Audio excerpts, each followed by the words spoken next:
it's only rock and roll, but I like it. Hi, I'm Rebecca Brayton and welcome to WatchMojo.com, and today we'll be speaking with Dominic Malone, creator of the exhibit Sympathy for the Devil, Art and Rock and Roll since 1967.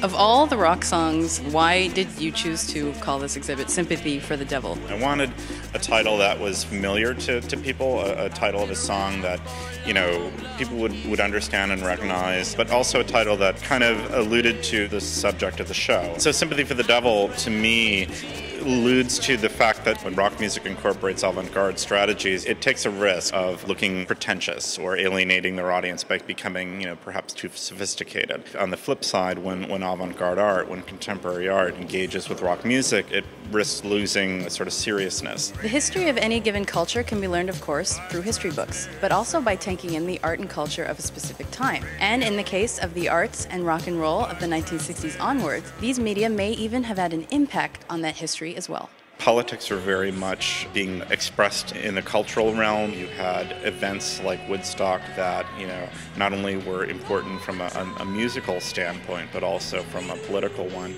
Or even the Altamont concert of the Rolling Stones, where, you know, the Summer of Love kind of dies, where, you know, the Hells Angels run amok and start beating up on people in the crowd, and where, you know, this sort of promise, all the sort of politicized promise of that moment, you know, suddenly turns dark. And I think that if you look at, say, similar kinds of events now, they're so depoliticized. There's so much about a certain, you know, commerce. They're about, you know, anything, you know, in a way but politics. But I think because there was such a strong youth movement at that time, you know, responding so strongly to, you know, civil rights issues and the Vietnam War, and rock music was really kind of the soundtrack of that generation. And so, you know, it was sort of inevitable that the two would come together.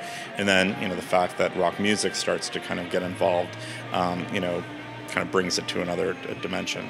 The political unrest and social awareness of the 1960s were inspiration to musicians and artists alike. It was only a matter of time before these two media began to overlap.